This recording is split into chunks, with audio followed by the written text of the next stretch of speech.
Hey, good morning, YouTube. Well, it's story time. So I'm still struggling, trying to figure out what kind of content I want to have. I mean, I like going on here. You read somebody something happens in the news, that's fine. But it's not consistent. Like a lot of YouTubers, they review shows and things like that. But I just can't get into that reality show thing. And then I was doing Empire, which basically you guys ignored me. So I said, I'm not going through all that just for 50 views a month. That's what it was. Some people are just better at that. So anyway, I stopped doing Empire. You didn't notice a couple weeks ago, and so the other show went off. Greenleaf is over for the moment. I think it comes back in August. I don't know if I'll do it or not, but so it's something I do enjoy doing though, and that's story times. Now so far, I think most of my story times have been about my nonfiction book, Meth Monster, just because it's easy to talk about that since I actually lived it. I think people kind of relate to real stories in this arena better than fiction. Although I love my fiction, but you got to give some kind of context. So the series was 4 books. You got to be able to go in there and pull out a story that you can tell it in a couple of pages. So anyway, I want to read a little bit from Meth Monster, maybe discuss it a little bit. So here's my book. Meth Monster, $2.99 on Amazon. Go get it. I think it's an enjoyable story, and it's still my best-selling book, even though it's a small book. People seem, I don't know, they like it better than fiction, I guess. Anyway, so I'm going to read a little bit of this book and maybe discuss it a little bit. Okay. So now let me give you some context here. All right. So you guys know I have a drug history. I'm not promoting any kind of drugs and things like that. I don't use anything. I've been clean for 15 years. But I don't think necessarily that because if something actually happened, then just tell the truth about it. Maybe that'll encourage somebody else. But that's my story. So my story is what it is. So please don't be offended. Let me say this other thing.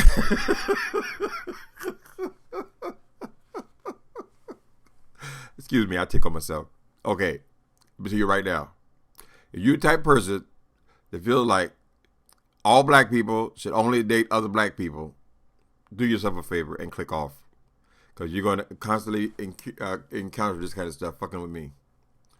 All right? I don't think people should be able to decide who somebody else sleeps with. I'm kind of militant about that. But anyway, I ain't dating nobody now, so I have better perspective. So this is a true story. Meth Monster published it, well, I guess about 12 years ago now. Okay, it's got a little different cover on it at Amazon. But it's the same book. You can get the ebook, $2.99. I made all my books very cheap, so people would read them. With the only exception being the original Love and Gospel Music, the big book, the first book, because I had a predatory publisher at the time, and I can't lower it. So anyway, okay, so I've been sent to. All right, so I was a drug addict in Los Angeles. I eventually a paid thief. That's how I supported myself, my habit. I got sent to San Quentin, right? It's right outside San Francisco. So after I got here, essentially I ended up staying here. When I got out, they give you $200 a gate, called gate money. So, and I think I said that in one of my other videos. I've read from this book, I think 3 times now. But anyway, so I got here. When I got out of San Quentin, I did about a year and a half. I hit the streets of San Francisco. It was never my plan to come to San Francisco. Only reason I didn't go back is because all I had enough money for was to get high. And I was ready to get high after a year and a half. So anyway. All right, so I started selling drugs. I actually had some kind of street cred, street success here. Much more so than I had in Los Angeles. And so now I'm about 34 years old. I'll pick this story up. Okay, the next really stupid thing I did in San Francisco was to get emotionally involved with the straight man. I know this sounds a little strange. How could this dude possibly be straight if he was involved with me? But in the underworld of meth users, the lines between sexual orientations got very blurry. You see, it really was all about the drugs for a lot of people. I knew countless numbers of heterosexual men who had sex with men on a regular basis and still considered themselves straight. A few years earlier, I would have said that this was all bull, that was bull. Any man who had sex with other men had to be at least bisexual. But that was only because I hadn't lived long enough yet. Hustlers did it, many men in prison did it, and down and out drug addicts definitely did it. Not everybody, but definitely lots. That's not to say that all these guys were just in it for the money or drugs. I also encountered many men who I strongly suspect were doing crystal meth specifically for the purpose of having sex with men. Let me put it like this. If I were straight, and yet every time I shot up crystal meth, I did shoot it up. So don't judge me. Okay. Every time I shot up crystal meth, I found myself in bed with the man. And then I continued to shoot up crystal meth on a regular basis. What would that make me? After all, there were many other drugs out there if all I wanted to do was get high, right? So I'm telling you about this love affair. And I consider it a love affair. It wasn't, I don't know if it would fit most people's definition of love, but it was an obsession. I got obsessed with this dude, with this guy in the streets. It's only happened once. And all the time I was using dope, I had one relationship. And it was kind of one-sided in a way. It was two-sided, but it leaned a lot more my direction in his. Okay. To this day, I'm not really sure where my friend, let's call him Cory, fit into this blurriness. But whatever it was that went on between us, it went on for 8 years. When I first met Cory, he was standing on a dimly lit corner on Polk Street. No big mystery there to anyone who might have been watching. He was obviously a hustler, and I was just as obviously trying to pick him up. To my amazement, he actually turned me down the first time. Not that I thought I was some kind of irresistible catch or anything, but he was working as a prostitute at the time. Things had been going very well for me in the drug business, and frankly, I just wasn't used to being turned down, especially not by hustlers. Naturally, I thought it was because he was a racist, but a few weeks later, when I asked him why he wouldn't go with me the first time, he took a chance and told me the truth. I didn't go with you, jabber, he said, because you didn't have any teeth and because I just didn't think you had any money. Out of the mouths of babes. Oh well, I couldn't very well fault him there. What he said was the exact truth, or I should say, half of the exact truth. I had just had all of my top teeth pulled. Oh, secrets coming out. Wait, hold on. I should have went over this before I start spilling my tea. Anyway, I'm going to keep it real and just read what I got. Okay, this is what actually happened. I had just had all of my top teeth pulled at San Quentin and was then paroled before the dentures were ready. The funny thing was, not one other person had made mention of this since I arrived in San Francisco. And I had almost forgotten that I had no front grill. This was another benefit of using meth. No less than a third of the people I knew were missing all or most of their teeth. Anyway, I liked this dude right off the top. I was 36 at this time, and Cory was 24. And man, oh man, what a great-looking dude this was. To me, he was the character played by Brad Pitt in the movie Thelma and Louise.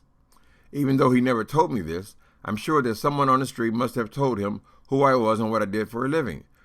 Because the second time I approached him, there was no hesitation. In fact, the second time Cory approached me. So sure, we both knew where we stood from the beginning. Except wasn't he supposed to ask me for money or drugs or something? We just connected and just started hanging out, and he didn't seem to want anything from me. So Cory and I became quick friends, and we hung out together a lot. But it wasn't until we wound up in jail together that things were taken to another level. It was not the custom in the San Francisco County jail system to put black and white men together in the same cell. But for some reason, we were able to slip through the cracks, and it was there in that cell that we became emotionally involved. I choose not to use the phrase fell in love only because that would imply that we were both equally invested. In hindsight, I can see that I was probably to Cory what Fast Freddy had been to me. Fast Freddy was the dealer that gave me my first sack and turned me on to selling dope for profit. So I was his mentee, and now Cory was mine. All right, that's how it goes, Junior. You pass on your skills. Okay. I knew and played the drug game well, and Cory wanted in. That's not to say that we weren't close. During the couple of months we spent locked in that cell together, Cory and I became about as close as I had been with anybody since I lost Jimmy. Jimmy was actually my real lover. I only had one of those. Well, one and a half. I had a relationship. Then I had a lover who passed away from AIDS. And I hadn't been with anybody since then. I had sex plenty of times, but never had I connected with anybody since Jimmy had died. Okay? What complicated matters was the fact that he wasn't really gay, and I certainly was.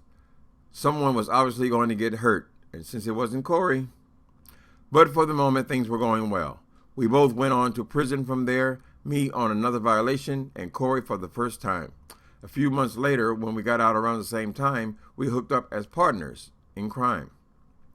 Freddie's first important advice to me had been that I should give up boosting and get serious about making money. Now I was telling Cory that he'd never make a dime until he gave up crack.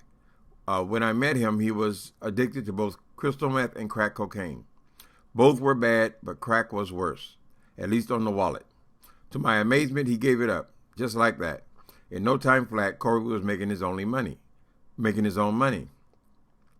But he didn't take off as many thought he would as soon as he was able. Instead, he invited me to his wedding.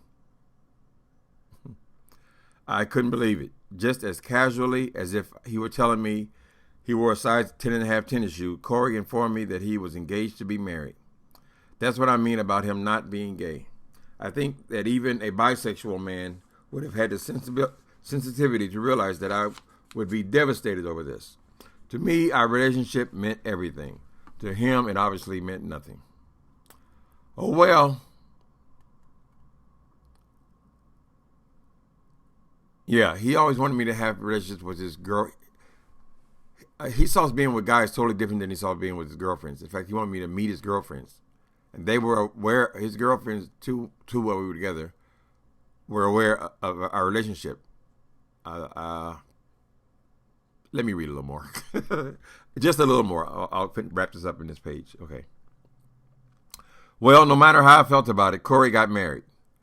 And then about 7 months later, he became a father. Then 5 months after that, he was separated. And shortly after that, Cory was divorced.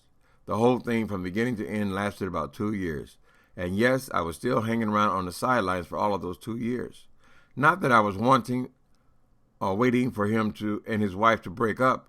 They had produced a beautiful baby boy, and I was actually hoping that they could make it work. Be that as it may, in short order, Cory was back in the life. However, things would never be the same between us, no matter how desperately I wanted them to be.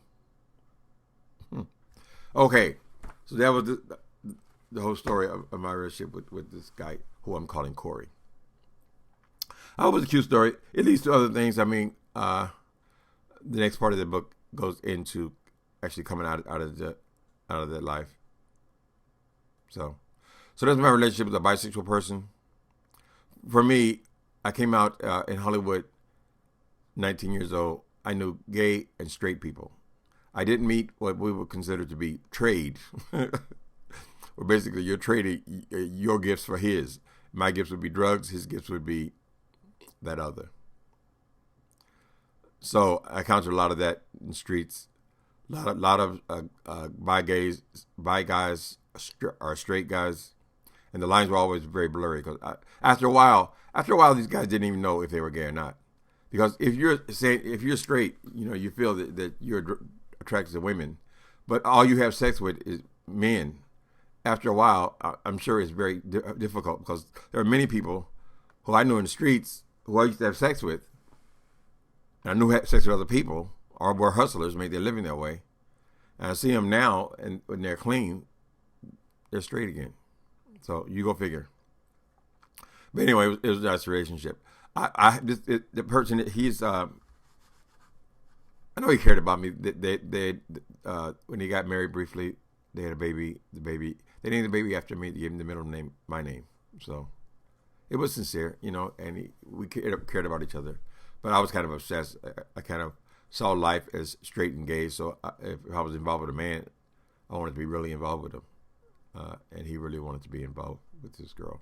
So after we broke up, he's a much younger guy than me. He went back to the workforce. He's a construction worker now with a girlfriend. I don't know if they're married now or not. It's been several years. But they were living together the last time I saw him. So he's doing well.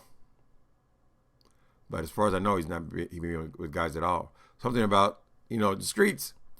Things about dope. People always say, "Oh, I would never do this. Oh, I would never do that. I would." Yes, you'll do it all, because the streets is just about what is worth something. If you are,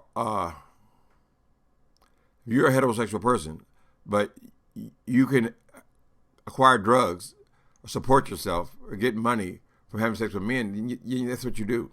If you can steal, you steal. If when you first start and you got credit cards and there's limits on there, you burn through all of those. Then you lose your apartment. Then you start losing stuff, because anything that's worth something gets sold. That's the point, I think, from this whole thing. Anything that's worth something will be sold. So if your ass is worth something, you'll sell that too. That's the moral of the story. I hope you guys like my story. I don't watch this. A big percentage of the people who read my story, black people, one thing they pick up on: why wasn't he black? It's a mystery. Okay, people, that's my story time for today. Y'all have a good day. Maybe I'll come back and talk about something else later on. All right, so later.